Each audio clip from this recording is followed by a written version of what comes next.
I work in a school, specialized school #1 in Andijan city, and I teach English. Besides, I run an educational center in Andijan where we teach languages such as Uzbek, Russian, English.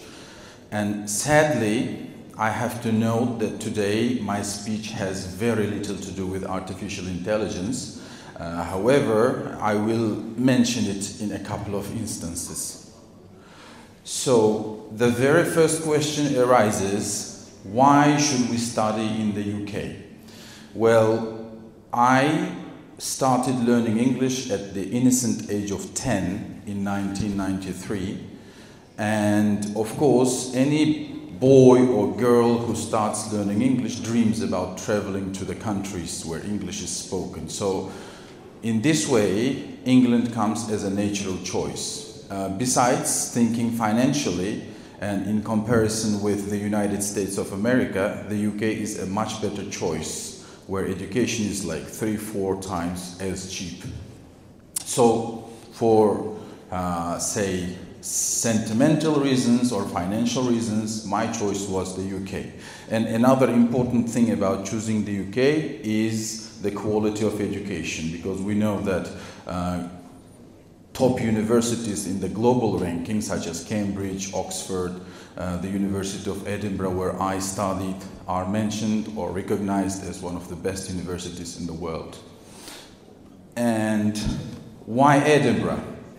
I think the picture speaks for itself, right? Because Edinburgh is a picturesque city, and it can be called the museum under the open sky.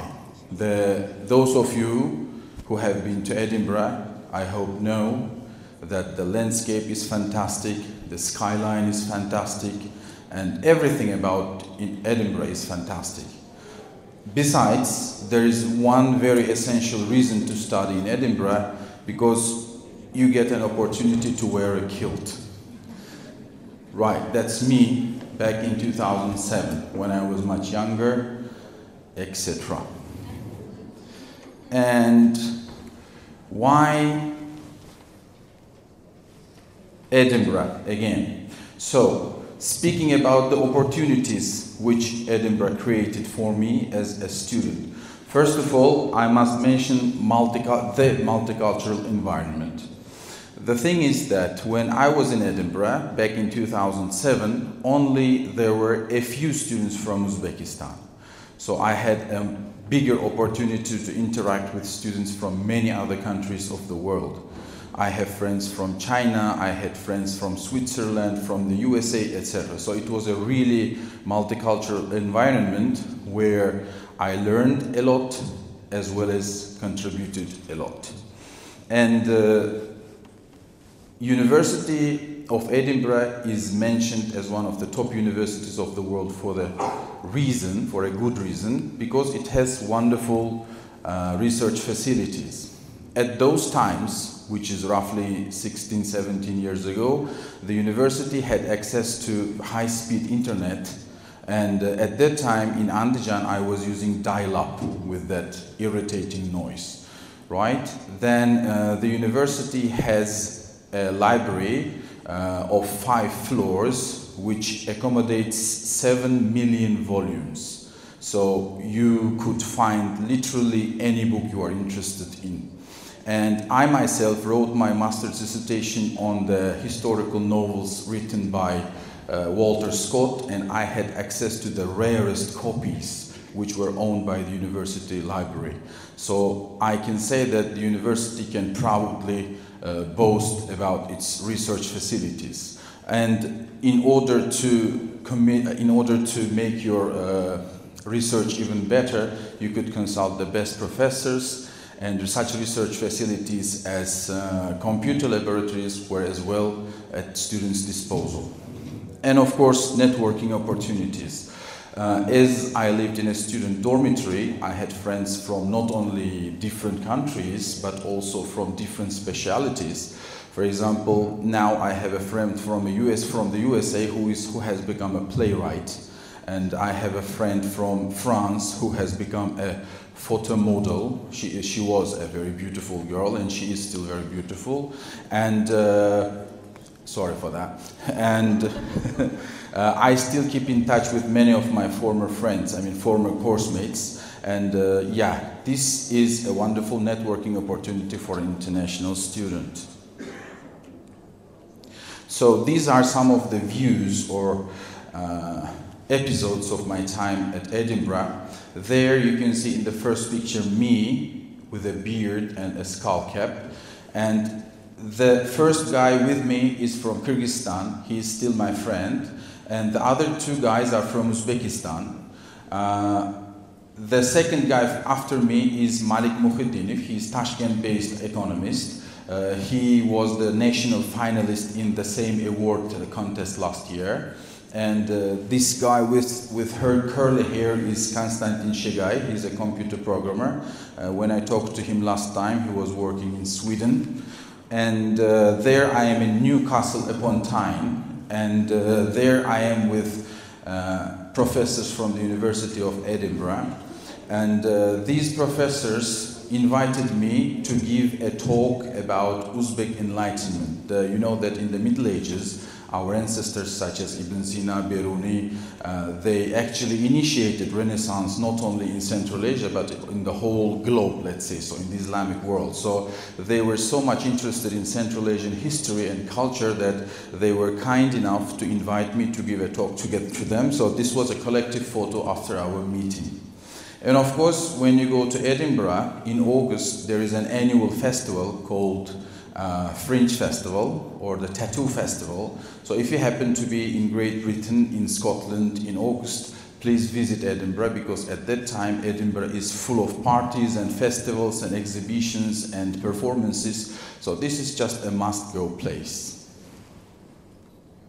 So, why UK Alumni Awards? Now I'm 41 years old, and those of you who are my peers will understand me. This is the age when a person begins to ask a question: what have I done? Or, what have I done? Right? Or, he may be accomplished enough to say, that's what I have done. And UK Alumni Awards helped me to answer this very question. So the very first thing, the very first benefit I received from the UK Alumni Awards is that I was able to highlight my achievements. I consider myself to be an active person, and besides teaching English, I do a few more projects, which I will highlight later on. And when I was applying for this award, I had an opportunity to go through all my works and make a list of them and evaluate their span and level of influence, which gave me some level of satisfaction. And I was able to say, yes, that's what I have done. And of course, international recognition. UK Alumni Awards, at least the one held in 2023, was applied for by more than 1,200 applicants. From more than 100 states. So it was a highly competitive selection process. And when I was selected, I was more than happy. And when I went to the UK to receive my award, I was even happier to find out that I was among the top people. For example, one of the ladies who won the same award was from China. She won the award in the business nomination. She was in the list of Forbes. And another girl from Vietnam, another lady who worked for environmental preservation, had the privilege of working with Sir David Attenborough. You know him?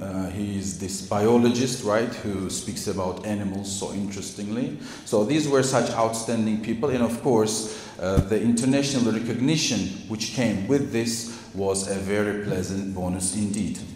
And of course, networking opportunities. Yesterday we had a media meeting with some people over here, and there were a few journalists who asked us direct questions. Okay, you won the competition, and what practical benefit did you receive? And when I went to London, I spoke to influential people about my projects, one of which is my PhD dissertation.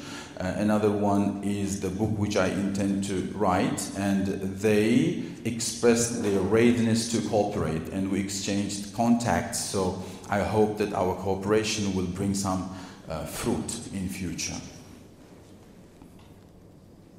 And why have I been selected? I have been thinking about it a lot, and these are the points for which I think I have been selected. I began teaching English actively in 2006, and on a yearly basis I teach about 250 students. So if you multiply 250 by 18, you do the calculation. Then I have authored so far 6 books. I have translated 1 book from English into Uzbek, which has also become a popular book, and if we add it over there, well, I was not an author, I translated it, but still it makes 7. I have published more than 10 scientific articles in scholarly journals, both abroad and in Uzbekistan. And right now I'm writing my PhD dissertation, and I'm going into the new phase of publications, so this number is about to increase. And most importantly, in 2020, when there happened this pandemic and everyone had to stay at home and everyone was encouraged to stay at home, I and my team, along with our investors, decided to create an application. It is a mobile application. It is called Speaking, and we worked on this for the whole year in 2020, and as a result, we launched this application, and it was downloaded more than 100,000 times on App Store and Play Market. So, what was it about? Its name is Speaking, as you can see on the top logo, and this application is a multifunctional application where you register as a user, and where your results and achievements are recorded, and where you are ranked among other users of the application, and you can literally follow your progress. Another important thing about this application is high visuality. You know that learning some pieces of information visually is much easier than learning it as a text. And we took that approach into consideration, and we decided to make our application as visually appealing as possible. This cost us a lot of money, because one piece of drawing cost us like $16, $17 per piece, and we have hundreds of them. But still, we tried to keep the high level of quality. Then, this application includes such features as seeing and writing. You know that mastering or knowing a language can be passive and active. So when you listen and read and understand, this is passive knowledge, and when you can create the language material by yourself, by speaking or writing, this is active mastery of the language. So we tried to make and create this application in such a way that the users would not only consume the knowledge, but they would also be encouraged to produce some language material which would shift their knowledge from passive to active. And in order to make it possible, we use such features as pronunciation and translation. And there comes the AI part. And there we use this AI device which would check the pronunciation of the learner. So when you see the new word, we have this loudspeaker symbol. When you push it, you hear the word. And when you are testing your knowledge, you are required to pronounce that word. And your voice is received by the device, and it's analyzed, and it is assessed. So if you have spoken it well enough, only then can you proceed to the next level. And of course, there is the feature which allows you to translate from Uzbek into English. So once you have learned words and basic grammar rules, there are Uzbek sentences which you are required to translate into English. And when you succeed, you can proceed. And yeah, that was about the application. Now, speaking about the award ceremony itself, these ladies by my side are the three other winners. The first lady near me is from Nigeria. She won the prize for her social work. She fights for the women's rights in Nigeria. The second girl won the prize for her impact to preserving wild nature in Vietnam. And the third girl won the prize for her business innovations. She is from China. And the ambassador of the Republic of Uzbekistan, Mr. Ravshan Usmanov, was kind enough to visit the event and congratulate me personally on my achievement, which was a very pleasant experience. And there I am standing along with other girls, winners, with our trophies in our hands. And another point about AI, Rui and other specialists mentioned at a couple of instances that you have to double check when you get a result from AI. Please do that, because when I was in London, I was in the hotel very close to Westminster Abbey, literally 100 meters away, and I wanted to go to Piccadilly Circus, and I asked AI, which bus route can I take? And it said bus number 26 takes you to Piccadilly Circus, and it took me to North London. So it cost me £10 plus 2 hours of frustration to find out that it was AI's mistake. So please, when you use AI, be cautious. Yes, and that's more or less it. And if you are from Uzbekistan and if you are a UK alumni, please apply for this award, and I am more than sure that you will achieve very good and excellent results. And let me thank you for your attention, and if you have any questions, you are welcome.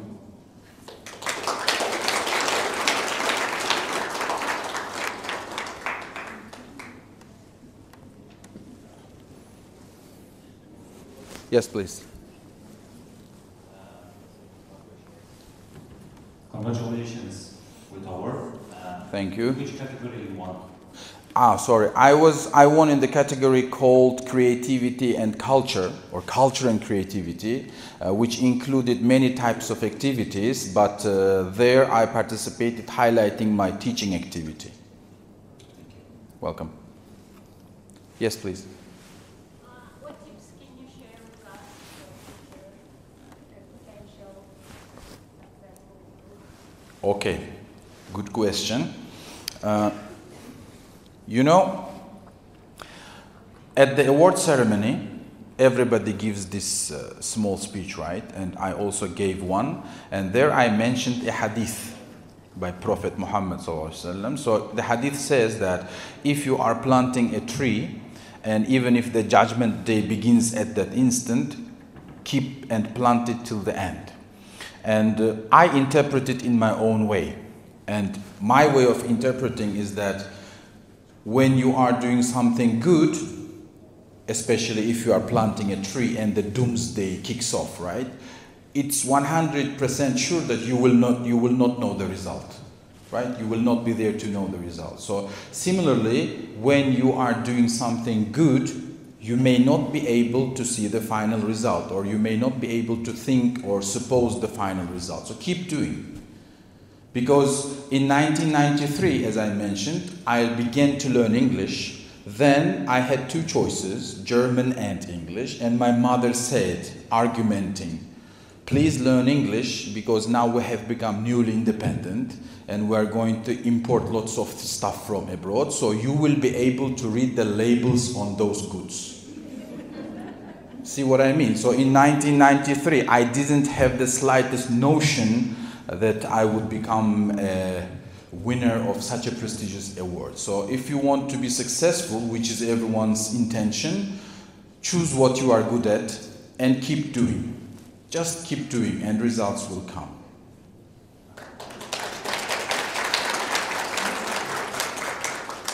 Any other questions?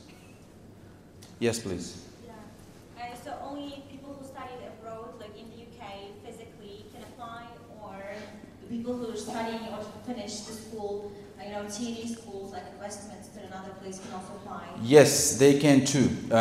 We discussed that yesterday. We have such universities in Uzbekistan already. For example, we have first of all Westminster, then yesterday Jamil Opa mentioned Singapore Institute, then British University of British Management University. So all these universities who have partnership with British universities, graduates of these universities can also apply, and it is not necessary to be present in the UK physically. So I believe that's it, and thank you very much for your attention.